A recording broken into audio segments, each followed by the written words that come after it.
ಒಂದ್ಸಲ ಯೋಚನೆ ಮಾಡಿ ನೋಡಿ, ನಾವು ಡೆಸ್ಕ್ಟಾಪ್ ಕಂಪ್ಯೂಟರ್ನ ತಗೋಬೇಕಾದ್ರೆ ಸಪರೇಟ್ ಪಾರ್ಟ್ಗಳನ್ನು ತಗೊಂಡು ನಾವು ಅಸೆಂಬ್ಲಿ ಮಾಡ್ಕೋತೀವಿ. ಪ್ರೊಸೆಸರ್ನ ಸಪ್ರೇಟಾಗಿ ತೊಗೊಂಡು, ಮಾನಿಟರ್ನ ಸಪ್ರೇಟಾಗಿ ತೊಗೊಂಡು, ಮದರ್ ಬೋರ್ಡನ್ನು ಸಪ್ರೇಟಾಗಿ ತೊಗೊಂಡು, ಅದೇ ರೀತಿ ನಮಗೆ ಏನು ಬೇಕು, ಯಾವ ಸ್ಪೆಸಿಫಿಕೇಷನ್ ಬೇಕು ಅಂತ ನಾವೇ ಒಂದು ಸ್ಮಾರ್ಟ್ಫೋನ್ ಪಾರ್ಟ್ಗಳನ್ನು ತಗೊಂಡು ಅಸೆಂಬ್ಲಿ ಮಾಡ್ಕೊಳ್ಳೋ ಥರ ಇದ್ದಿದ್ರೆ ಹೆಂಗಿರ್ತಿತ್ತು ಯೋಚನೆ ಮಾಡಿ. ನಂಗನ್ಸುತ್ತೆ ಈ ಸ್ಮಾರ್ಟ್ಫೋನ್ ಬ್ರ್ಯಾಂಡ್ಗಳು ನಮ್ಮೆಲ್ರಿಗೂ ಅವಶ್ಯಕತೆ ಇಲ್ಲ ಅಂದರೂ ಕೆಲವೊಂದು ಸ್ಪೆಸಿಫಿಕೇಷನ್ನ ಕೊಟ್ಟು ಒಂದು ರೀತಿ ಸ್ಕ್ಯಾಮ್ ಮಾಡ್ತಾರೆ ಅಂತಲೇ ಅನ್ಬೋದು. ಅವಶ್ಯಕತೆ ಇಲ್ಲ, ಬಟ್ ಗಿಮ್ಮಿಕ್ಕಿಗೋಸ್ಕರ ಆ ಒಂದು ಸ್ಪೆಸಿಫಿಕೇಷನ್ ಆ್ಯಡ್ ಮಾಡ್ತಾರೆ. ನಾನು ನಿಮಗೆ ಕೆಲವೊಂದು ಎಕ್ಸಾಂಪಲ್ಗಳನ್ನ ತಿಳಿಸ್ಕೊಡ್ತೀನಿ. ಮೊದಲನೇದಾಗಿ 200 ಮೆಗಾ ಪಿಕ್ಸೆಲ್ನ ಕ್ಯಾಮ್ರಾ. ಯೋಚನೆ ಮಾಡಿ, 200 MP ಕ್ಯಾಮ್ರಾ ನಮಗೆ ಯಾಕೆ ಬೇಕು? ತುಂಬ ಜನ ಕನ್ಫ್ಯೂಸ್ ಮಾಡ್ಕೋತಾರೆ. 200 ಮೆಗಾ ಪಿಕ್ಸೆಲ್ ಕ್ಯಾಮ್ರಾ ಇದೆ ಅಂದ ತಕ್ಷಣ ಕ್ಯಾಮ್ರಾ ಕ್ವಾಲಿಟಿ ಸಕ್ಕತ್ತಾಗಿರುತ್ತೆ. ಖಂಡಿತ ಅಲ್ಲ. ಒಂದು ಸ್ಮಾರ್ಟ್ಫೋನಲ್ಲಿ ಫೋಟೋಸ್ ಚೆನ್ನಾಗಿ ಬರಬೇಕು ಅಂದರೆ ಒಳ್ಳೆ ಸೆನ್ಸಾರ್ ಇರಬೇಕು, ಆಪ್ಟಿಮೈಸೇಷನ್ ಚೆನ್ನಾಗಿ ಮಾಡಿರಬೇಕು. ಈ 200 MP ಕ್ಯಾಮ್ರಾ ಇದೆ ಅಂದ ತಕ್ಷಣ ಫೋಟೋ ಸಕ್ಕತ್ತಾಗಿ ಬರುತ್ತೆ ಅಂತ ಅಲ್ಲ. 200 ಮೆಗಾ ಪಿಕ್ಸೆಲ್ ಅನ್ನುವಂಥದ್ದು ಒಂದು ಫೋಟೋ ರೆಸಲ್ಯೂಷನ್ ಅಷ್ಟೇ. ಮೆಗಾ ಪಿಕ್ಸೆಲ್ ಯಾರಿಗೆ ಬೇಕು ಅಂದರೆ, ನಾವು ರೋಡಲ್ಲಿ ಹೋಗ್ತಿರ್ಬೇಕಾದ್ರೆ ದೊಡ್ಡ ಬಿಲ್ ಬೋರ್ಡ್ ಹಾಕಿರ್ತಾರೆ ಗೊತ್ತಾ, ಅಡ್ವರ್ಟೈಸ್ಮೆಂಟ್ ಹಾಕಿರ್ತಾರೆ ಗೊತ್ತಾ, ಆ ರೀತಿ ಪ್ರಿಂಟ್ ಮಾಡೋರಿಗೆ ಮೆಗಾ ಪಿಕ್ಸೆಲ್ ತುಂಬ ಜಾಸ್ತಿ ಬೇಕಾಗತ್ತೆ. ಏನಕ್ಕೆ ಅಂದರೆ ತುಂಬ ದೊಡ್ಡದಾದಂಗೆ ನಾವು ಹತ್ರಕ್ಕೆ ಹೋಗಿ ನೋಡಿದಾಗ ಆ ಕ್ವಾಲಿಟಿ ಬರಬೇಕಲ್ವಾ. ಸೊ ಆ ಕ್ವಾಲಿಟಿ ಬರಬೇಕು ಅಂದರೆ ಜಾಸ್ತಿ ಮೆಗಾ ಪಿಕ್ಸೆಲಲ್ಲಿ ಫೋಟೋ ಶೂಟ್ ಮಾಡಿರಬೇಕು. ನಾವೆಲ್ಲರೂ ಮ್ಯಾಕ್ಸಿಮಮ್ ಏನಪ್ಪ ಮಾಡ್ತೀವಿ, ಇನ್ಸ್ಟಾಗ್ರಾಮ್ನ ಸ್ಟೋರಿ ನಾವು ಪೋಸ್ಟ್ ಹಾಕೋದಕ್ಕೆ 200 ಮೆಗಾ ಪಿಕ್ಸೆಲ್ ಯಾಕೆ ಬೇಕು? ಕ್ವಾಲಿಟಿ ಚೆನ್ನಾಗಿ ಬೇಕು. ಹೌದು, ಫೋಟೋ ಕ್ವಾಲಿಟಿ ಚೆನ್ನಾಗಿರಬೇಕು, ಅದಕ್ಕೆ ಮೆಗಾ ಪಿಕ್ಸೆಲ್ ಮ್ಯಾಟ್ರ್ ಆಗಲ್ಲ. ಝೂಮ್ ಮಾಡಿದಾಗಲೂ ಕೂಡ ಡೀಟೇಲ್ ಇರಬೇಕು ಅಂದರೆ ಮಾತ್ರ ಈ ಮೆಗಾ ಪಿಕ್ಸೆಲ್ ಮ್ಯಾಟ್ರ್ ಆಗುತ್ತಷ್ಟೇ. ನಮ್ಮಂಥ ಮೋಸ್ಟ್ ಆಫ್ ದ ನಾರ್ಮಲ್ ಜನಕ್ಕೆ ಅಷ್ಟೊಂದು ದೊಡ್ಡ ಮೆಗಾ ಪಿಕ್ಸೆಲ್ ಬೇಕಾಗಿಲ್ಲ. ನಾರ್ಮಲಿ ಒಂದು 50 ಮೆಗಾ ಪಿಕ್ಸೆಲ್ ಇದ್ದರೆ ಓಕೆ ಅಂತೀನಿ, ಅದು ಕೂಡ ಜಾಸ್ತಿನೇ ಹೇಳೋದಕ್ಕೆ ಹೋದರೆ. ಈ 200 MP ಕ್ಯಾಮ್ರಾ ಎಲ್ಲ ಸ್ವಲ್ಪ ಎಕ್ಸ್ಪೆನ್ಸಿವ್ ಆಗುತ್ತೆ, ಎಲ್ಲ ತುಂಬ ದೊಡ್ಡ ಸೆನ್ಸಾರ್ ಇರ್ತವೆ. ಸೊ ಅದರಿಂದ ಪ್ರೈಸನ್ನು ನಮಗೆ ಬೇಡ ಅಂದರೂ ಕೂಡ ಜಾಸ್ತಿ ಕೊಡಬೇಕಾಗತ್ತೆ ಬ್ರ್ಯಾಂಡ್ಗಳಿಗೂ ಅದು ಎಕ್ಸ್ಪೆನ್ಸಿವ್ ಬೀಳುತ್ತೆ. ಅದೇ ನಮ್ಮ ತಲೆ ಮೇಲೆ ಹಾಕ್ತಾರೆ. ಅದರ ಅವಶ್ಯಕತೆನೇ ಇಲ್ವಲ್ಲ. ಏನಕ್ಕೆ ಬೇಕು? ಒಳ್ಳೆ ಸೆನ್ಸಾರ್ ಹಾಕಿ ಮೆಗಾ ಪಿಕ್ಸೆಲ್ ಕಡಿಮೆ ಇಡಿ, ಕಡಿಮೆ ದುಡ್ಡಿಗೆ ಸೇಲ್ ಮಾಡಿ, ಅಷ್ಟೇ ನಾವು ಕೇಳೋದು. ನೆಕ್ಸ್ಟು ಈ ಸ್ಮಾರ್ಟ್ಫೋನ್ ಬ್ರ್ಯಾಂಡ್ಗಳು ಅವ್ರ ಸ್ಮಾರ್ಟ್ಫೋನ್ ಜೊತೆಗೆ 150 watt charger, 160 watt, 180 watt, 200 watt, 250 watt ಚಾರ್ಜರ್ನೆಲ್ಲ ಕೊಡ್ತಾರೆ. ನಂಗೆ ಅನ್ನಿಸ್ತಂಗೆ ಹೌದು, ಒಳ್ಳೆಯದು. ಜಾಸ್ತಿ ವ್ಯಾಟ್ ಇದ್ದರೆ ತುಂಬ ಫಾಸ್ಟಾಗಿ ಚಾರ್ಜ್ ಆಗುತ್ತೆ, ಅಷ್ಟೇ ಬೇಗ ಆ ಸ್ಮಾರ್ಟ್ಫೋನ್ನ ಬ್ಯಾಟ್ರಿ ಕೂಡ ಡಿಗ್ರೇಡ್ ಆಗುತ್ತೆ. ಜೊತೆಗೆ ಈ ಸ್ಮಾರ್ಟ್ಫೋನ್ ತಗೋಬೇಕಾದ್ರೆ ಆ ಫಾಸ್ಟ್ ಚಾರ್ಜರ್ಗೂ ಸಹ ಎಕ್ಸ್ಟ್ರಾ ದುಡ್ಡನ್ನು ಪೇ ಮಾಡಿರ್ತೀವಿ. ನಂಗೆ ಅನ್ನಿಸ್ತಂಗೆ ಅದರ ಅವಶ್ಯಕತೆ ಇಲ್ಲ.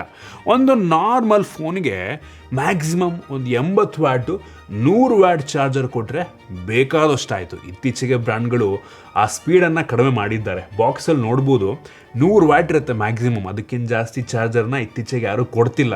ಅಲ್ಲಿ ಇಲ್ಲಿ ಒಂದೊಂದು ಬ್ರ್ಯಾಂಡ್ಗಳು ಕೊಡ್ಬೋದು ಅಷ್ಟೇ. ಆಯಿತಾ? ನಂಗೆ ಅನ್ನಿಸ್ತಂಗೆ ಅದರ ಅವಶ್ಯಕತೆ ಇಲ್ಲ. ನಾವು ಯಾಕೆ ಎಕ್ಸ್ಟ್ರಾ ಅಷ್ಟೊಂದು ದುಡ್ಡು ಕೊಡಬೇಕು? ಈ 100 ವ್ಯಾಟ್ ಮೇಲೆ ನೀವು ಎಷ್ಟೇ ವ್ಯಾಟ್ ಕೊಡಿ, ಈ ಸ್ಮಾರ್ಟ್ಫೋನ್ ಚಾರ್ಜಿಂಗ್ ಸ್ಪೀಡಲ್ಲಿ ತುಂಬ ಏನು ಡಿಫ್ರೆನ್ಸ್ ಆಗೋದಿಲ್ಲ. ಆಯಿತಾ? ಮತ್ತು ಕಡಿಮೆ ವ್ಯಾಟ್ ಚಾರ್ಜರ್ ಇದ್ದಷ್ಟು ಬ್ಯಾಟ್ರಿ ಹೆಲ್ತ್ ನಂಗೆ ಅನ್ನಿಸ್ತಂಗೆ ಚೆನ್ನಾಗಿ ಬರುತ್ತೆ. ಸೊ ನೋಡೋಣ, ಫ್ಯೂಚರ್ನಲ್ಲಿ ಅದನ್ನು ಇನ್ನೂ ಕೂಡ ಇಂಪ್ರೂವ್ ಮಾಡ್ಬೋದು. ಸದ್ಯಕ್ಕೆ ಅನ್ನೆಸೆಸರಿ ದುಡ್ಡನ್ನು ಯಾಕೆ ಚಾರ್ಜ್ ಮಾಡ್ತಾರೆ ಅಷ್ಟೊಂದು ದೊಡ್ಡ ಚಾರ್ಜರ್ನ ಕೊಟ್ಟು ಅಂತ ಗೊತ್ತಿಲ್ಲ. ಮೋಸ್ಟ್ಲಿ ಫ್ಯೂಚರ್ನಲ್ಲಿ ಬ್ಯಾಟ್ರಿ ಟೆಕ್ನಾಲಜಿ ಎಲ್ಲ ತುಂಬ ಇಂಪ್ರೂವ್ ಆದಾಗ ಮೋಸ್ಟ್ಲಿ ಆ ಫಾಸ್ಟ್ ಚಾರ್ಜರ್ಗಳು ರಿಲೆವೆಂಟ್ ಆಗಬಹುದೇನೋ. ನೆಕ್ಸ್ಟು ಈ ಸ್ಮಾರ್ಟ್ಫೋನ್ ಬ್ರ್ಯಾಂಡ್ಗಳು ನ್ಯೂಕ್ಲಿಯರ್ ಚಾರ್ಜರ್ ತಂದರೂ ಆಶ್ಚರ್ಯ ಪಡಬೇಕಾಗಿಲ್ಲ, ಏನು ಮಾಡ್ತಾರೋ ನೋಡೋಣ. Next curved display. ಕರ್ವ್ ಆಗಿರುವಂಥ ಡಿಸ್ಪ್ಲೇ ನೋಡೋಕೆ ಹೆವಿ ಪ್ರೀಮಿಯಮ್ ಆಗಿರುತ್ತೆ. ಫ್ಲ್ಯಾಗ್ಶಿಪ್ ಫೋನ್ ರೀತಿ ಅನಿಸುತ್ತೆ, ಪ್ರೀಮಿಯಂ ಫೋನ್ ರೀತಿ ಅನಿಸುತ್ತೆ, ಆದರೆ ತುಂಬ ಎಕ್ಸ್ಪೆನ್ಸಿವ್. ಅದು ಡ್ಯಾಮೇಜ್ ಆಗಿಬಿಟ್ರೆ ರೀಪ್ಲೇಸ್ಮೆಂಟ್ ಕಾಸ್ಟ್ ಕೂಡ ಜಾಸ್ತಿ. ನಂಗೆ ಅನ್ನಿಸ್ತಂಗೆ ಕರ್ವ್ಡ್ ಡಿಸ್ಪ್ಲೇ ಅವಶ್ಯಕತೆ ಇಲ್ಲ. ಈ ಕರ್ವ್ ಡಿಸ್ಪ್ಲೇಗೂ ಫ್ಲ್ಯಾಟ್ ಡಿಸ್ಪ್ಲೇಗೂ ವಿಜುವಲ್ ಕ್ವಾಲಿಟಿಯಲ್ಲಿ ಏನೂ ಡಿಫ್ರೆನ್ಸ್ ಇರಲ್ಲ. ಸುಮ್ಮನೆ ಬ್ರ್ಯಾಂಡ್ಗಳು ಫೋನ್ನ ಚೆನ್ನಾಗಿ ಕಾಣೋ ರೀತಿ ಮಾಡೋದಕ್ಕೆ ಈ ಕರ್ವ್ ಡಿಸ್ಪ್ಲೇನ ಹಾಕ್ತಾರೆ. ನಂಗೆ ಅನ್ನಿಸ್ತಂಗೆ ಅದರ ನೆಸೆಸಿಟಿ ಇಲ್ಲ. ಈ ಬ್ರ್ಯಾಂಡ್ಗಳು ಪ್ರೈಸನ್ನು ಸ್ವಲ್ಪ ಕಡಿಮೆ ಮಾಡಿ ಫ್ಲ್ಯಾಟ್ ಡಿಸ್ಪ್ಲೇನೇ ಹಾಕಿದ್ರೆ ತುಂಬ ಒಳ್ಳೆಯದು. ಇತ್ತೀಚೆಗೆಲ್ಲ ಬ್ರ್ಯಾಂಡ್ಗಳು ಕೂಡ ಕರ್ವಿಂದ ಫ್ಲ್ಯಾಟಿಗೆ ಸ್ವಿಚ್ ಆಗಿ ಶುರು ಮಾಡಿದ್ದಾರೆ, ತುಂಬ ಒಳ್ಳೆಯದು. ನೀವು ಕೂಡ ಅಷ್ಟೇ.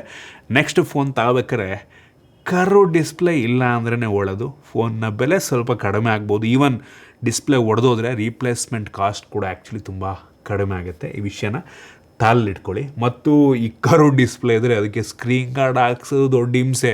ಹೆವಿ ಎಕ್ಸ್ಪೆನ್ಸಿವ್ ಇರುತ್ತೆ. ಸ್ಕ್ರೀನ್ ಗಾರ್ಡ್ ಕೂಡ ಹಾಕೋದು ತುಂಬ ಈಸಿಯಾಗಿ ಕಿತ್ತೋಗ್ಬಿಡುತ್ತೆ ಮತ್ತು ಆಕ್ಸಿಡೆಂಟಲ್ ಟಚ್ ಎಲ್ಲ ತುಂಬ ಜಾಸ್ತಿ ಆಗ್ತಾ ಇರುತ್ತೆ. ಈ ಎಲ್ಲ ತಲೆನೋವಿರುತ್ತೆ. ಸೊ ಕೊಡಲಿಲ್ಲ ಅಂದರೆ ಒಳ್ಳೆಯದು. ಬಟ್ ಈ ಕರ್ವ್ ಡಿಸ್ಪ್ಲೇ ಲುಕ್ಕೇ ಬೇರೆ ಆಯಿತಾ, ಸಕ್ಕತ್ತಾಗಿ ಕಾಣುತ್ತೆ, ಹೆವಿ ಪ್ರೀಮಿಯಮಾಗಿ ಕಾಣುತ್ತೆ ಕರ್ವ್ ಡಿಸ್ಪ್ಲೇ ಇದ್ದರೆ, ಅದೊಂದೇ plus point. Next 8K recording, ಇದೊಂದು ತುಂಬ ದೊಡ್ಡ ಗಿಮಿಕ್ ಆಯಿತಾ. ಇತ್ತೀಚೆಗೆ ಸ್ಮಾರ್ಟ್ಫೋನ್ಗಳಲ್ಲಿ, ಅದರಲ್ಲೂ ಕೂಡ ಫ್ಲ್ಯಾಗ್ಶಿಪ್ ಸ್ಮಾರ್ಟ್ಫೋನ್ಗಳಲ್ಲಿ 8K ಕೊಡ್ತಾರೆ ಆಯಿತಾ, 8K ರೆಕಾರ್ಡಿಂಗ್ ಇರುತ್ತೆ, 8K 30 FPS, ಒಳ್ಳೆಯದು ಕೊಟ್ಟರೆ ಆಯಿತಾ. ಬಟ್ ಅದರ ಅವಶ್ಯಕತೆ ಫಸ್ಟ್ ಆಫ್ ಆಲ್ ಇಲ್ಲ, ಪ್ರಾಕ್ಟಿಕಲ್ ಅಲ್ಲ ಆಯಿತಾ.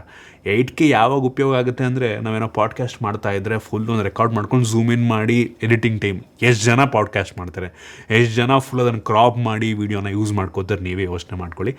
ಮೆಜಾರಿಟಿ ಜನಕ್ಕೆ ಅದು ಪ್ರಾಕ್ಟಿಕಲ್ ಅಲ್ಲ, ಯೂಸ್ ಇಲ್ಲ, ಒಂದು ಗಿಮಿಕ್ ಆಗ್ತಾರೆ ನಾವು 8K ರೆಕಾರ್ಡಿಂಗ್ ಎಬಿಲಿಟಿ ಇದೆ ಈ ಫೋನ್ಗೆ ಅಂತ ಅಷ್ಟೇ. ಬಟ್ ಅದನ್ನು ನಾವು ಡಿಸ್ಪ್ಲೇ ಮಾಡೋದಕ್ಕೆ ನಮ್ಮ ಹತ್ರ ಆ ಥರ ರೆಸೊಲ್ಯೂಷನ್ ಟಿ ವಿನೂ ಇರಲ್ಲ, ನಮ್ಮ ಫೋನಲ್ಲೂ ಕೂಡ 8K ನಾವು ಪ್ಲೇ ಮಾಡಿದ್ರೂ ಡಿಫ್ರೆನ್ಸ್ ಗೊತ್ತಾಗಲ್ಲ. ಸೊ ನಂಗೆ ಅನ್ನಿಸ್ದಂಗೆ ಯೂಸ್ ಇಲ್ಲ. ನಾವು 8K ವಿಡಿಯೋ ರೆಕಾರ್ಡ್ ಮಾಡಿ ಯೂಟ್ಯೂಬಲ್ಲಿ ಅಪ್ಲೋಡ್ ಮಾಡಿದ್ರೂ ಜನ ನೋಡೋದು 480p ಏನು ಮಾಡ್ತೀರಾ. Next AI feature. AI ಫೀಚರ್ಗಿಂತ ದೊಡ್ಡ ಗಿಮಿಕ್ ನಂಗೆ ಅನ್ನಿಸ್ದಂಗೆ ಇನ್ಯಾವುದೂ ಇಲ್ಲ ಆಯಿತಾ.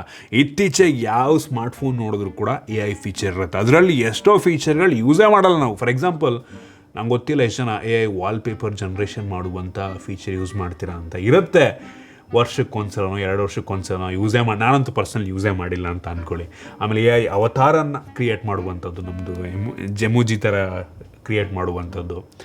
ಆಮೇಲೆ ನಂಗೆ ಗೊತ್ತಿಲ್ಲ ಎಷ್ಟು ಜನ AI ಕಾಲ್ ಅಸಿಸ್ಟನ್ನು ಯೂಸ್ ಮಾಡಿದ್ದೀರಾ ಅಂತ. ಫಸ್ಟ್ ಆಫ್ ಆಲ್ ಯಾವ ಫೋನಲ್ಲೂ ಕನ್ನಡ ಸಪೋರ್ಟೇ ಆಗಲ್ಲ ಕಾಲ್ ಅಸಿಸ್ಟು, ಸುಮ್ಮನೆ ಕೊಡ್ತಾರೆ, ಹಿಂದಿ ಭಾಷೆ, ಬೇರೆ ಬೇರೆ ಭಾಷೆಗಳಿರ್ತವೆ. ನಮಗೆ ಅದು ಯೂಸೇ ಆಗಿಲ್ಲ ಅಂದರೆ ಕೊಟ್ಟು ಉಪಯೋಗ ಏನು, ನಾವೇನಕ್ಕೆ ಅದಕ್ಕೆ ಎಕ್ಸ್ಟ್ರಾ ಪೇ ಮಾಡ್ತೀವಿ, ಹಂಗೆ ಅನ್ಸುತ್ತಲ್ಲ ಒಂಥರ ಆಯಿತಾ.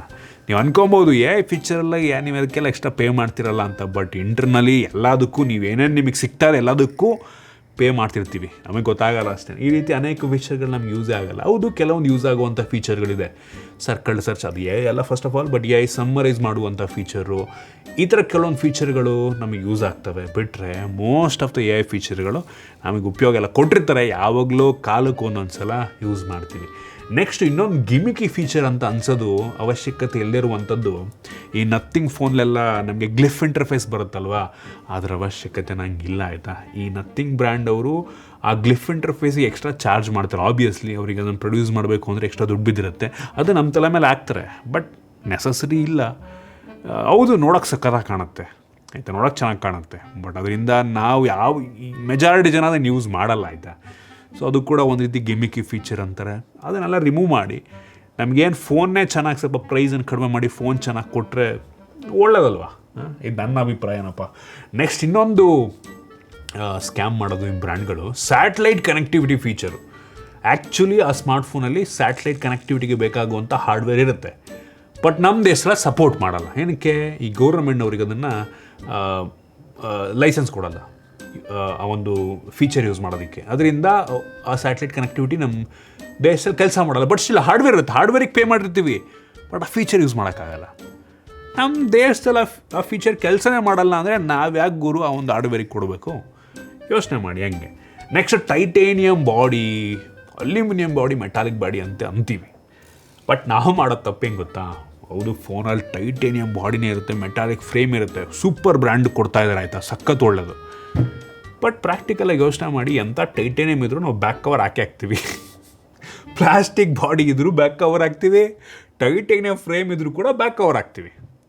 ಏನು ಉಪಯೋಗ ಆಯಿತು? ಹೌದು, ಆಕ್ಸಿಡೆಂಟಲ್ ಡ್ಯಾಮೇಜನ್ನು ಸ್ವಲ್ಪ ಕಡಿಮೆ ಮಾಡ್ಬೋದು, ಬಟ್ ನಂಗೆ ತುಂಬ ಡಿಫ್ರೆನ್ಸ್ ಮಾಡಲ್ಲ ಅದು. ನೀವು ಬ್ಯಾಕ್ ಕವರ್ ಹಾಕ್ತಿದ್ರೆ ತುಂಬ ಡಿಫ್ರೆನ್ಸ್ ಮಾಡಲ್ಲ. ಮತ್ತು ಇನ್ನೊಂದು ಸ್ಕ್ರೀನ್ ಗಾರ್ಡು ಆಯಿತಾ, ಫೋನ್ಗಳಲ್ಲಿ Gorilla Glass Armor 2, Victus 2 heavy strongest glass ಅಂತೀವಿ. ಅಂಥ ಗ್ಲಾಸ್ ಕೊಟ್ಟರು ನಮ್ಮ ಜನ ಸ್ಕ್ರೀನ್ ಗಾರ್ಡ್ ಅಂತೂ ಹಾಕಿಸ್ತಾರೆ, ಟೆಂಪರ್ಡ್ ಗ್ಲಾಸ್ ಹಾಕಿಸ್ತಾರೆ. ಏನು ಉಪಯೋಗ? ಹಿಂಗೆ. ಸೊ ಮ್ಯಾಟ್ರ್ ಆಗುತ್ತೆ. ಏನಾಗುತ್ತೆ, ಮಾಮೂಲಿ ಗ್ಲಾಸ್ ಹಾಕಿ ಜನ ಹೆಂಗೂ ಸ್ಕ್ರೀನ್ ಗಾರ್ಡ್ ಹಾಕ್ತಾರೆ ಅಂದರೆ ಮಾಮೂಲಿ ಗ್ಲಾಸ್ ಇದ್ರೂ ನಡೆಯುತ್ತೆ. ಎಲ್ಲಿ ಬೇಕಾದರೂ ನೀವು ದುಡ್ಡನ್ನು ಕಟ್ ಮಾಡ್ಬೋದು, ದುಡ್ಡನ್ನು ಪ್ರೈಸನ್ನು, ಒಂದು ಸ್ಮಾರ್ಟ್ಫೋನ್ ಪ್ರೈಸನ್ನು ಕಡಿಮೆ ಮಾಡ್ಬೋದು, ಹೆಂಗೆ ಬೇಕಾದ್ರೂ ಮಾಡ್ಬೋದು. ಬಟ್ ಈಗ ಪರಿಸ್ಥಿತಿ ಹೆಂಗಾಗ್ಬಿಡಿದೆ ಗೊತ್ತಾ? ಈ ಬ್ರ್ಯಾಂಡ್ಗಳೇ ಈ ಗಿಮಿಕ್ಕನ್ನು ಮಾಡಿ ಮಾಡಿ ಮಾಡಿ ಈ ಫೀಚರ್ ಕೊಡಲೇಬೇಕಾದಂಥ ಪರಿಸ್ಥಿತಿ ಬಂದ್ಬಿಟ್ಟಿದೆ. ಈಗ ಜನ ಏನಕ್ಕೆ ಈ ಫೋನಲ್ಲಿ ಗೊರಿಲ್ಲಾ ಗ್ಲಾಸ್ ಇಲ್ಲ, ಈ ಫೋನಲ್ಲಿ ಏನಕ್ಕೆ ಮೆಟಾಲಿಕ್ ಫ್ರೇಮ್ ಇಲ್ಲ, ನಾವೇ ಹೇಳ್ತಿರ್ತೀವಲ್ಲ ವೀಡಿಯೋದಲ್ಲಿ ರಿವ್ಯೂ ಮಾಡಬೇಕಾದ್ರೆ. ಇನ್ನೊಂದು ಬ್ರ್ಯಾಂಡ್ ಕೊಡ್ತಾವ್ರೆ ಅಂದರೆ ಇವರು ಕೊಡಲೇಬೇಕು. ಆ ರೀತಿ ಹೇಳ್ತಾ ಇರೋದು, ಬ್ರ್ಯಾಂಡ್ಗಳು ಎಲ್ಲಿ ಒಂದು ಒಳ್ಳೆ ಫೋನ್ ತಗೊಬರೋದಕ್ಕೆ ಎಲ್ಲಿ ಪ್ರೈಸನ್ನು ಕಟ್ ಮಾಡ್ಬೋದು ಅಂತ. ಬಟ್ ಬ್ರ್ಯಾಂಡ್ ಈ ರೀತಿ ಎಲ್ಲ ಪ್ರೈಸನ್ನು ಕಟ್ ಮಾಡಿ ಫೋನ್ ಲಾಂಚ್ ಮಾಡಿಬಿಟ್ರೆ ಯಾವನು ತಗೊಳ್ಳಲ್ಲ. ನಾವೇ ಹೆಂಗೆ ಮಾಡಿರೋದು, ನಾವು ಜನಗಳೇ ಹೆಂಗೆ ಮಾಡಿರೋದು. ನಮಗೆ ಅವಶ್ಯಕತೆ ಇಲ್ಲದಂಥ ಎಲ್ಲ ಫೀಚರ್ ಆ ಫೋನ್ಲಿರುತ್ತೆ, ಬಟ್ ಆದರೂ ಆ ಫೋನ್ ದುಡ್ಡು ಕೊಟ್ಟು ತೊಗೊಳ್ತೀವಿ. ಆ ರೀತಿ ನಾನು ಪ್ರತಿ ಸಲ ಹೇಳ್ತಾ ಇರ್ತೀನಿ, ನಿಮಗೆ ಅವಶ್ಯಕತೆ ಏನಿದೆ ಆ ಫೋನಲ್ಲಿ ಇದ್ದರೆ ನೋಡಿ ತಗೋಬೇಕು, ಅನ್ನೆಸಸರಿ ನೋಡಿ ತಗೊಳಕ್ಕೆ ಹೋಗಬಾರ್ದು, ಆಯಿತಾ. ನೆಕ್ಸ್ಟು ಲ್ಯಾಪ್ಟಾಪಿಗೆ ಬರ್ತೀನಿ. ಈ ಲ್ಯಾಪ್ಟಾಪಲ್ಲಿ ಎಷ್ಟು ಜನ ಓಲೆಡ್ ಡಿಸ್ಪ್ಲೇ, ಟಚ್ ಸ್ಕ್ರೀನ್ ಇರುವಂಥ ಡಿಸ್ಪ್ಲೇ ತಗೋತಾರೆ, ನಂಗೆ ಗೊತ್ತಿರೋ ಅದು ಎಷ್ಟು ಯೂಸ್ ಆಗುತ್ತೆ ಅಂತ. ವಿಂಡೋಸ್ ಲ್ಯಾಪ್ಟಾಪಲ್ಲಿ ಟಚ್ ಸ್ಕ್ರೀನ್ ತುಂಬ ಕಡಿಮೆ ಯೂಸೇಜ್ ನಂಗೆ ಅನ್ನಿಸ್ದಂಗೆ. ಮತ್ತು ನೀವು ನಾರ್ಮಲಿ ಪ್ರೊಡಕ್ಟಿವಿಟಿಗೋಸ್ಕರ, ಎಡಿಟಿಂಗ್, ಫೋಟೋಶಾಪ್ ಬಿಡಿ ಆಯಿತಾ, ಪ್ರೊಡಕ್ಟಿವಿಟಿಗೋಸ್ಕರ ಒಂದು ಲ್ಯಾಪ್ಟಾಪನ್ನು ಓಲೆಡ್ ಇರುವಂಥದ್ದು, ಟಚ್ ಸ್ಕ್ರೀನ್ ಇರುವಂಥದ್ದು ತೊಗೋತಾ ಇದ್ದೀರಾ ಅಂದರೆ ನಂಗೆ ಅನ್ನಿಸ್ತಂಗೆ ಅಷ್ಟೊಂದು ಯೂಸ್ ಆಗೋಲ್ಲ. ಓಲೆಡ್ ಯೂಸ್ ಆಗೋಲ್ಲ, ಟಚ್ ಸ್ಕ್ರೀನ್ ನಿಮ್ಮ ಪರ್ಪಸ್ ಮೇಲೆ ಡಿಪೆಂಡು. ನೀವು ಗ್ರಾಫಿಕ್ ಡಿಸೈನ್ ಅದು ಇದು ಏನಾರು ಮಾಡ್ತೀರಾ ಅಂದರೆ ಯೂಸ್ ಆಗ್ಬೋದು, ನಿಮಗೆ ಡ್ರಾಯಿಂಗ್ ಹಿಂಗೆ ಮಾಡೋಕ್ಕೆ ಯೂಸ್ ಆಗ್ಬೋದು. ಬಟ್ ಓಲೆಡ್ ಎಲ್ಲ ನೀವು ನಾರ್ಮಲ್ ಕೂತ್ಕೊಂಡ್ಬಿಟ್ಟು ಎಕ್ಸೆಲ್ ಯೂಸ್ ಮಾಡೋದಕ್ಕೆ, ವರ್ಲ್ಡ್ ಯೂಸ್ ಮಾಡೋದಕ್ಕೆ ಓಲೆಡ್ ಡಿಸ್ಪ್ಲೇ ಇಟ್ಕೊಂಡು ಏನು ಉಪಯೋಗ? ನಿಮ್ಮ ಪವರ್ ಪಾಯಿಂಟ್ ಪ್ರೆಸೆಂಟೇಷನಿಗೆ, ನಾರ್ಮಲ್ ಬೇಸಿಕ್ ಯೂಸಿಗೆ ಅದೆಲ್ಲ ಅವಶ್ಯಕತೆಯೇ ಇಲ್ಲ. ಮತ್ತು ಇನ್ನೊಂದು ತುಂಬ ಜನ ತಪ್ಪು ಮಾಡೋದು ನಾನು ನೋಡಿದ್ದೀನಿ. ನಾವು ಸ್ಮಾರ್ಟ್ ವಾಚನ್ನು ತೊಗೋತೀವಿ, ಆ ಸ್ಮಾರ್ಟ್ ವಾಚಲ್ಲಿ ಇಲ್ಲದೇ ಇರುವಂಥ ಸೆನ್ಸರ್ ಎಲ್ಲ ಇರುತ್ತೆ, ಅವಶ್ಯಕತೆಯೇ ಇಲ್ಲ. ಸ್ಮಾರ್ಟ್ ವಾಚ್ ತಗೊಂಬಿಟ್ಟು ಬರೀ ಸ್ಟೆಪ್ ಕೌಂಟ್ ನೋಡ್ಕೋತಾ ಇರ್ತೀವಿ ಅಷ್ಟೇ. ಹಾರ್ಟ್ ರೇಟ್ ಮಾಡಿಟ್ರೆ ಅದ್ರ ಪಾಡಿಗದು, ಅದೇನು ಉಪಯೋಗನೂ ಮಾಡಲ್ಲ. ಯಾವಾಗಲೂ ಒಂದೊಂದ್ಸಲ ECG ಅಂತ ಯೂಸ್ ಮಾಡ್ತೀವಿ. ಸೊ ಅವಶ್ಯಕತೆ ಇಲ್ಲ ಅಂದ್ರೆ ತೊಗೊಂಬಿಡ್ತೀವಿ. ಮತ್ತು ಇನ್ನೊಂದು, ಈ ಸ್ಯಾಮ್ಸಂಗ್ ಅವರು ಮಾಡೋದೊಂದು ನನಗೆ ಇಷ್ಟ ಆಗಲ್ಲ. ಈ ಸ್ಯಾಮ್ಸಂಗಿಂದು ಸ್ಮಾರ್ಟ್ ವಾಚ್ಗಳಲ್ಲಿ ಬ್ಲಡ್ ಪ್ರೆಷರು, ECG ಈ ರೀತಿ ಅನೇಕ ಫೀಚರ್ಗಳಿರ್ತವೆ ಆಯಿತಾ. ಬಟ್ ನಮ್ಮ ದೇಶದಲ್ಲಿ ಆ ಫೀಚರ್ ಎನೇಬಲೇ ಮಾಡಿರಲ್ಲ. ಆ ವಾಚ್ ಒಳಗೆ ಹಾರ್ಡ್ವೇರ್ ಇರುತ್ತೆ, ಎನೇಬಲ್ ಮಾಡಿರಲ್ಲ. ಏನಕ್ಕೆ ಅಂದರೆ ಗೌರ್ಮೆಂಟಿಂದ ಪರ್ಮಿಷನ್ ಏನೋ ಸಿಕ್ಕಿರಲ್ಲ, ಅದಕ್ಕೆ ಲೈಸೆನ್ಸಿಂಗ್ ಸಿಕ್ಕಿರಲ್ಲ. ಸೊ ಅದಕ್ಕೆ ಡಿಸೇಬಲ್ ಮಾಡಿಬಿಡ್ತಾರೆ. ದುಡ್ಡು ಕೊಟ್ಟಿರ್ತೀವಿ ಫುಲ್ಲು, ಬಟ್ ಆ ಫೀಚರ್ ನಮಗೆ ಕೊಡೋಲ್ಲ. ಈ ರೀತಿ ತುಂಬ ಸಲ ಮಾಡಿದ್ದಾರೆ ಆಯಿತಾ. ಈ ಬ್ರ್ಯಾಂಡ್ ಅಂತಲ್ಲ, ಎಲ್ಲರೂ ಮಾಡ್ತಾರೆ. ಇನ್ನೂ ಹೇಳ್ತಾ ಹೋದರೆ ಬೇಜಾನಿದೆ ಆಯಿತಾ. ಎಷ್ಟೋ ಜನ DSLR ಕ್ಯಾಮ್ರಾ ತೊಗೊಂಡು ಆಟೋನಲ್ಲಿ ಶೂಟ್ ಮಾಡ್ತಿರ್ತಾರೆ. ಅವಶ್ಯಕತೆ ಏನಿದೆ? ಆಟೋನಲ್ಲಿ ಶೂಟ್ ಮಾಡೋದಕ್ಕೆ ಸ್ಮಾರ್ಟ್ಫೋನೇ ಸಾಕಿತ್ತು, DSLR ಅವಶ್ಯಕತೆ ಏನಿತ್ತು? ಈ ವಿಷಯನ ತಲೆಟ್ಕೋಬೇಕಾಗುತ್ತೆ. ಅಷ್ಟೇ ಅಲ್ಲ, smart fridge, smart washing machine, smart AC, ಹೌದು ಆ ಸ್ಮಾರ್ಟ್ ಫೀಚರ್ ನೀವು ಯೂಸ್ ಮಾಡಿದ್ರೆ ಒಳ್ಳೆಯದು.